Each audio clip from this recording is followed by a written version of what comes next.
Hello, my name's Sean and I'm the author of Obdurate TV.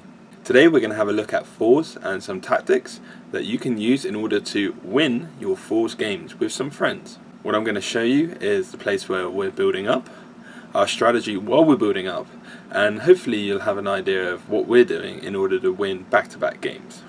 This video is intended for players who are relatively new to ARK and are looking to form a team and wondering what kind of tactics they should be doing in order to win these games.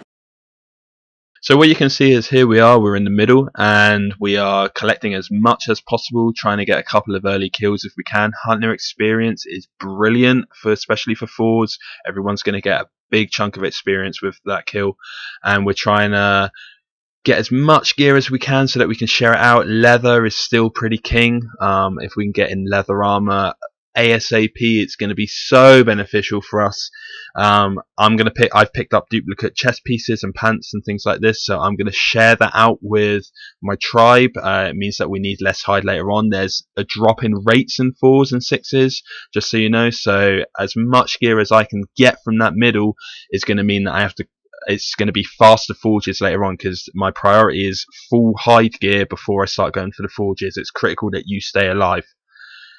So we're moving down towards the volcano. That's where we're going. Here you can see we're moving as a group. The reason for this is that shared experience is king. It's really good with 4 of you just pummeling trees. It's going to increase all of you quite quick. Collecting high, teching up, getting the bows, getting the narcotic arrows. We're doing all of that on the way down. We're not just racing straight down to the beach, and there's good reason for that. The reason why we're not racing straight down to the beach is that we're going to come up behind players who did race for the beach. So for example, if there is a big animal down there, like a big Spino, or if they're going to start basing up straight away, we're going to come into the back of them.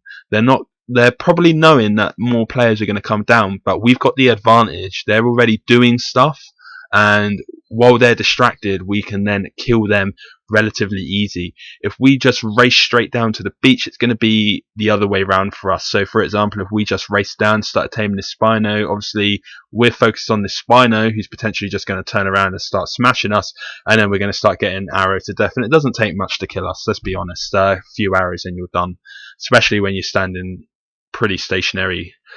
So we've got this Spino down. We haven't started basing yet. We just saw that and we getting it down ready for us. There's players on the other side of the river. We know this, but we're not going to cross. We're not worried too much about them right now. We're just getting our tames. Here we start basing up. We're going to base up on our side of the river, right next to all of that metal. So you can see that now. And then the herbivore drop comes in. We get, with 4 of us, there's 2 mammoths each. That's 8 quick mammoths for us. You can just see 2 on the other side there came down, and we instantly switch to all of these mammoths. So we start taming these quick. Now the brilliant thing about mammoths is they are a strong animal. 8 of them guaranteed mate boost, and that's even stronger.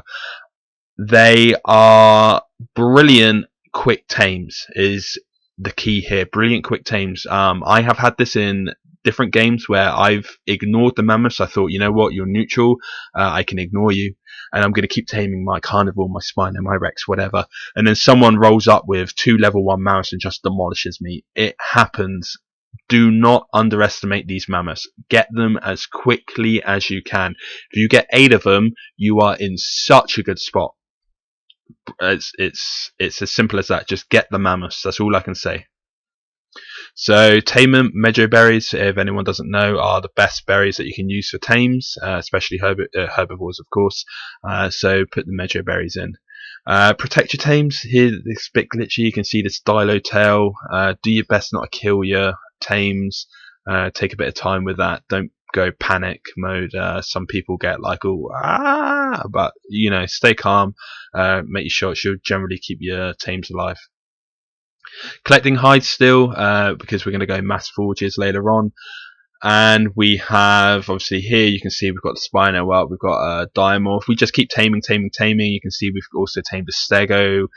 We just kept taming. We pretty much tamed most of the beach in front of our base now. So we need a bit of hide, and we can just pretty much demolish animals at will now for hide. What we're going to then do is look at going over the river now. So now we've got animals, we're comfortable, we can go over the river. I know there's players on the other side, taking the Spino obviously for that. If anyone does try and fight me, bad luck for them.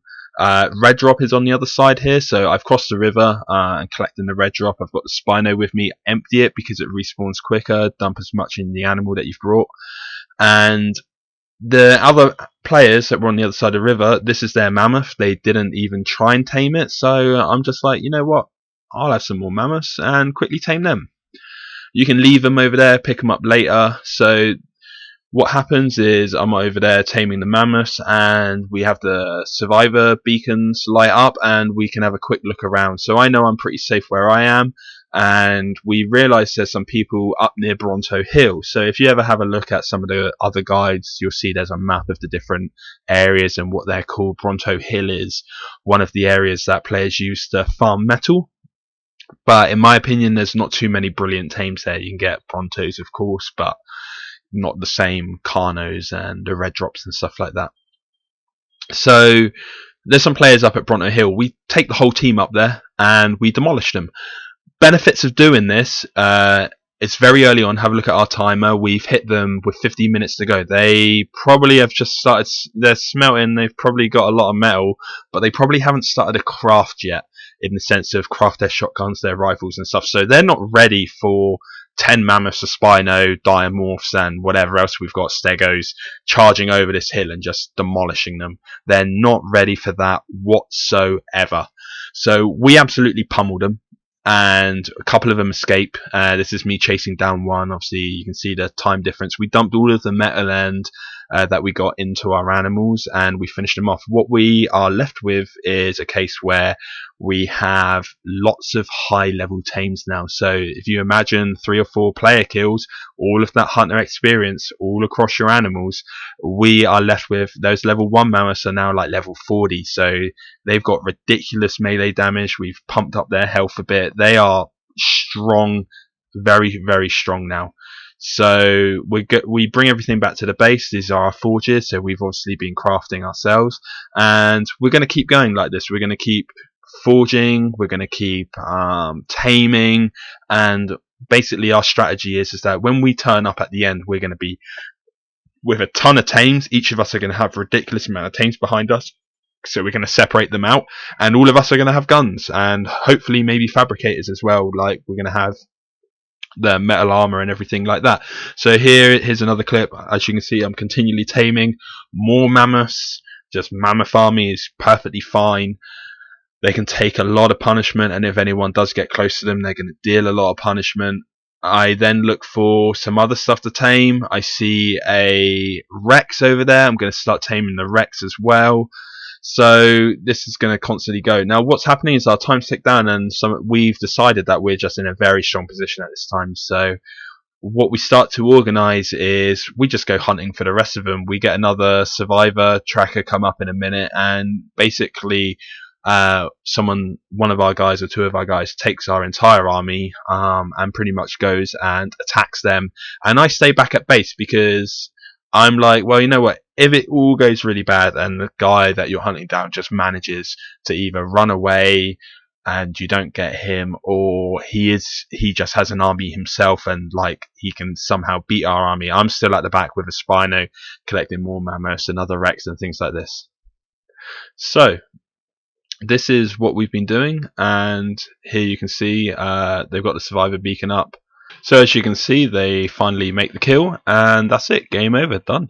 I hope you enjoyed this video, and if you like it, please give me a like, it helps me out a lot.